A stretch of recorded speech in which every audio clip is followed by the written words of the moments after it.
How you doing? Welcome back to another video. Today, I want to talk about dry January or dry month, where somebody takes a month off alcohol. This was a question that I was asked. What's the benefits of a dry January or a dry month in general? So I think there are benefits, which I'm going to point out, but there are also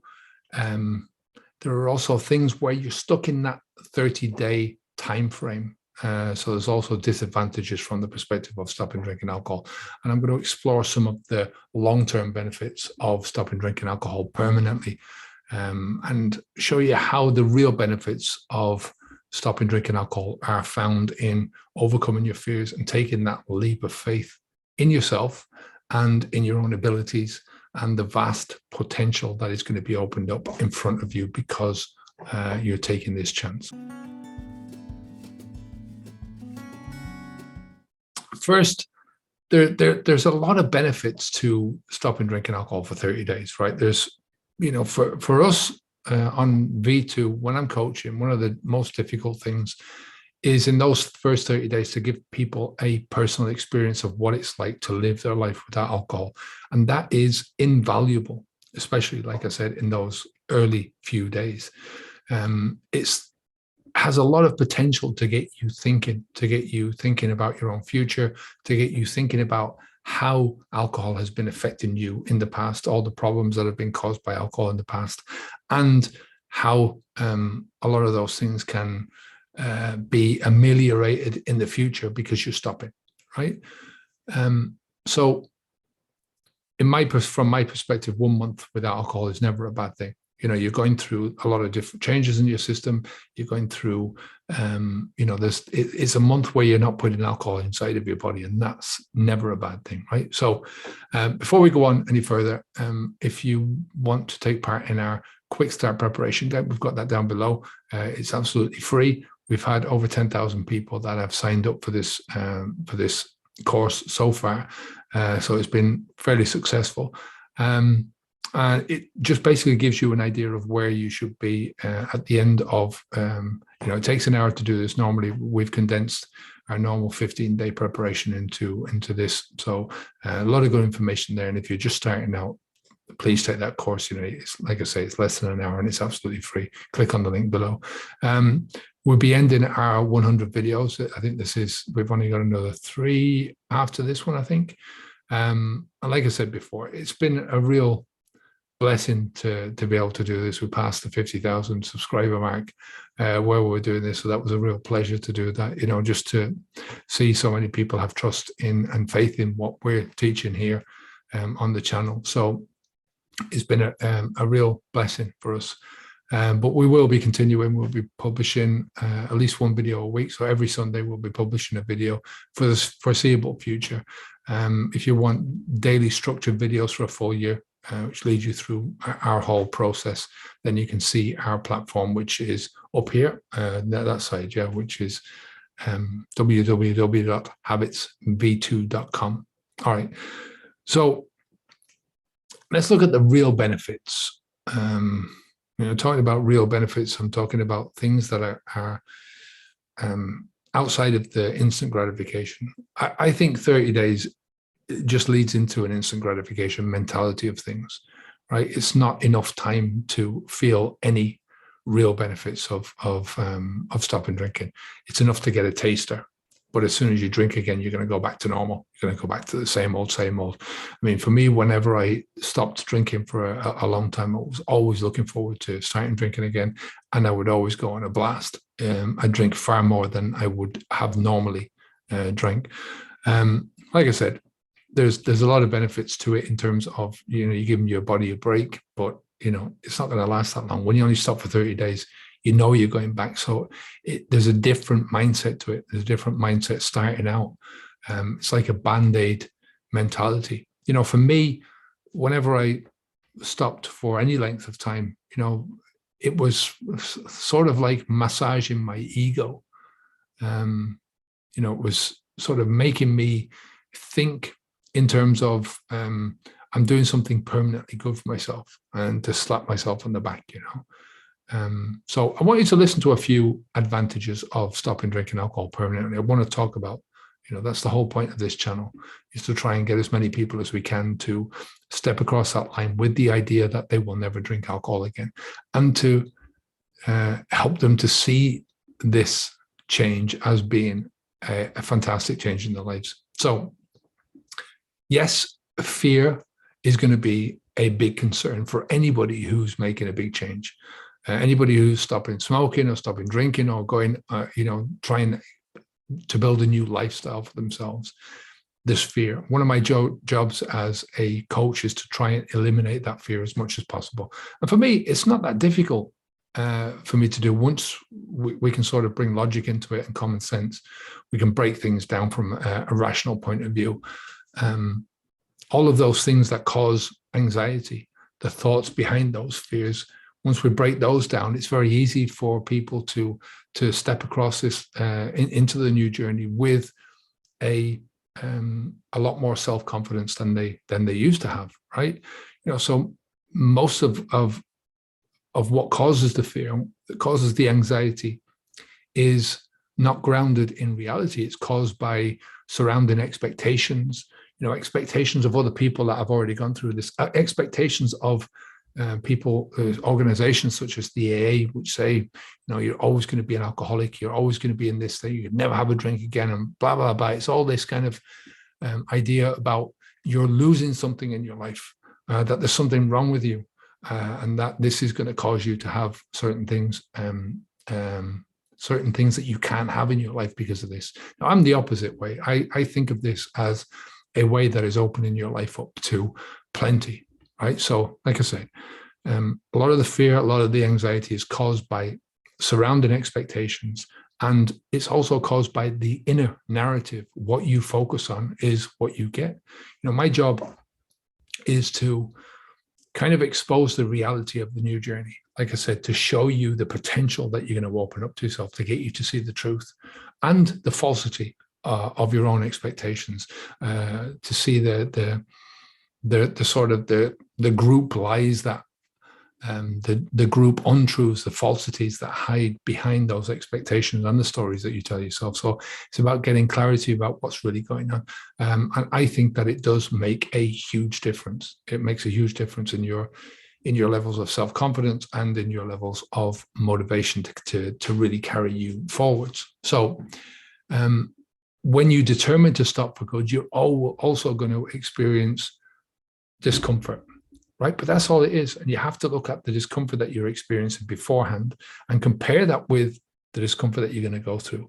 That discomfort that you're going to go through, that you have been going through, and that you will go through if you carry on drinking alcohol, is going to get more and more. It's just cumulative discomfort. Whereas the opposite is true of the discomfort that's happening once you stop drinking alcohol.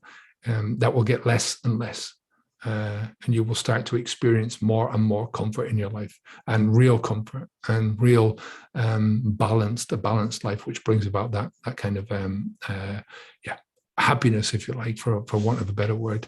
So just think about the discomfort levels of 30 days of no alcohol.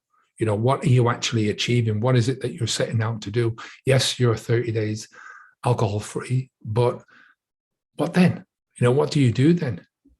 Back to normal life, back to the drinking and stuff like that. And, you always hear people talking about this. They go through the dry January, they go through all of this, and they say, I can't believe how much my skin feels better, or I can't believe how much more energy I've got. I can't believe how much more money I've got in my pocket, but I can't wait for that next glass of Chardonnay or whatever it is that they're drinking. So think about that.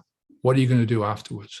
So I want you to have a look at something. I'm going to show you a website. This is, first of all, I just want to encourage anyone, who is thinking about taking a 30-day break to do it, to take that 30-day break. You're better off taking 30 days and giving your body a chance to recover, and giving you a chance, that little chance that you're giving it to recover, than not doing that. So what I do want to do is to encourage people, once they've gone onto that journey of 30 days, to think about continuing on the same road, right? So now I want to show you a typical website, and And I want to point you out some of these are the typical websites that point you out some of the benefits of a dry month. So this is from today.com. I think this is a US website, but they're talking about a study in the UK. I think there was 2 studies in the UK. But anyway, the benefits of giving up booze for a month. Even a brief break can make a difference. Now, I agree with that. It can make a short-term difference in you. Regular drinkers who abstained from alcohol for just 1 month were found to have a rapid decrease in certain chemical messengers in the blood that are associated with cancer progression, a study found, right? I'll leave the link to this study below. It's quite interesting. The participants also saw improvements in their insulin resistance, weight, and blood pressure. Almost 3/4, 71% of people who took part in Dry January said they slept better. 67% had more energy, according to a University of Sussex study. I think I'll leave that one as well. I'm not sure if that one's available actually.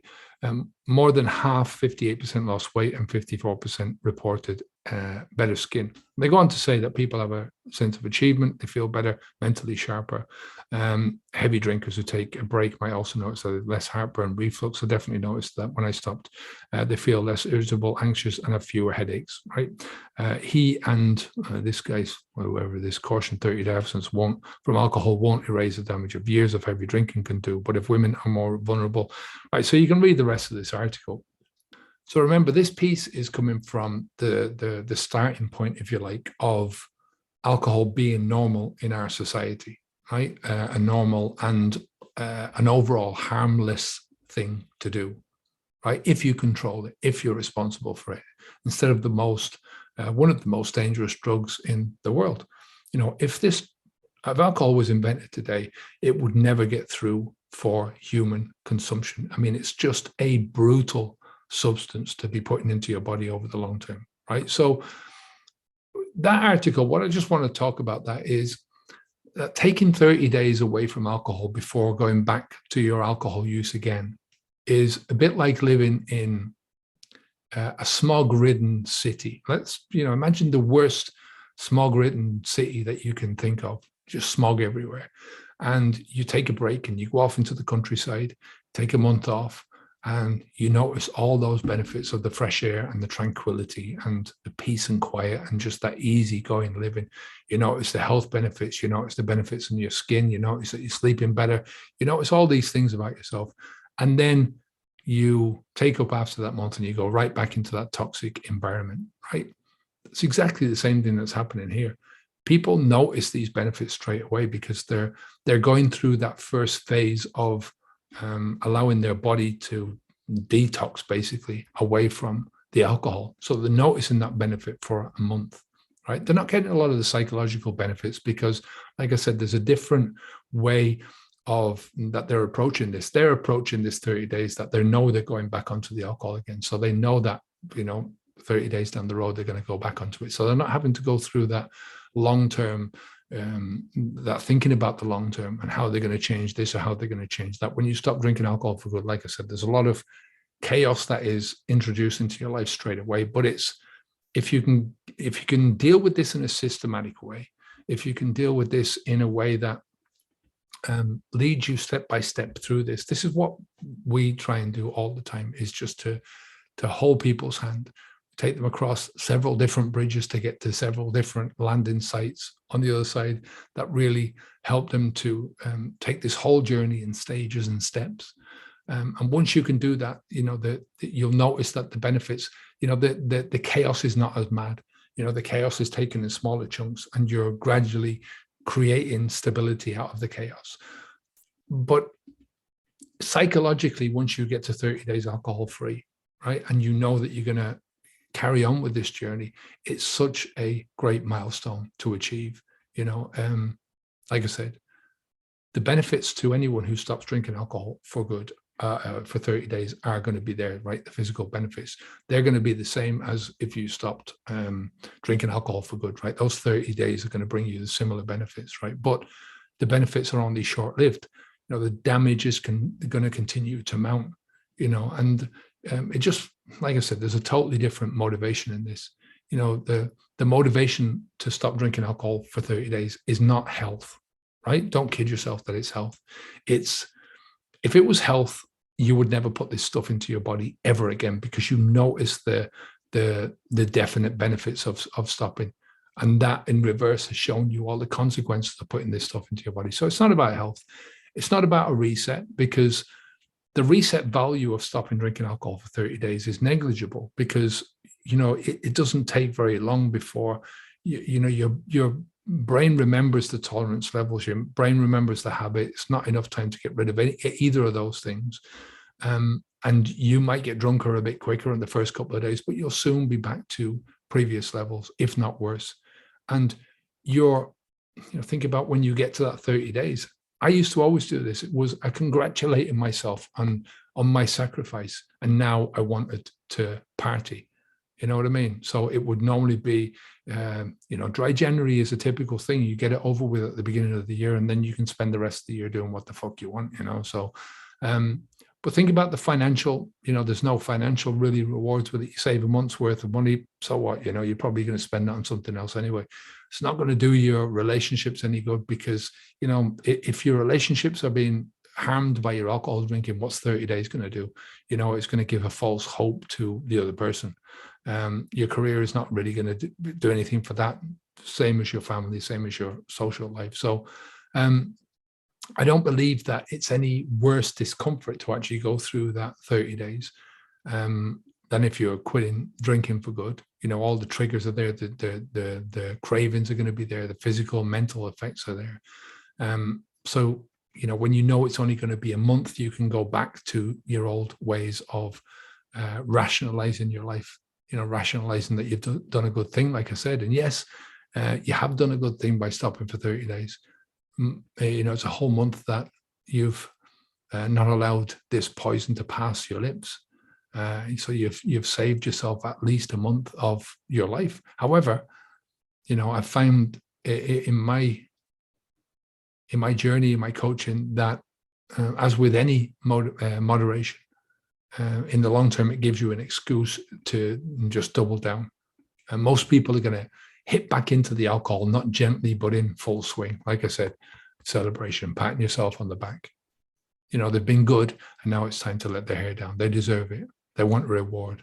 They've done their duty for this year, and now it's time to party. So you don't get the full benefits from a psychological perspective. The first month that we go through can be tough, but it's a door that you need to pass through that will make you very much stronger, right? The one benefit that it will give you is that that you can stop for 30 days.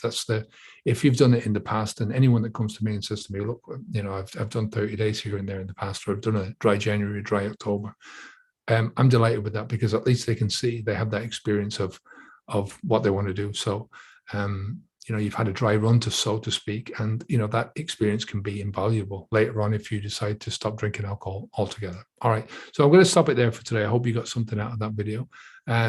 Dry January is just another tool to keep you in the mindset of the alcohol user.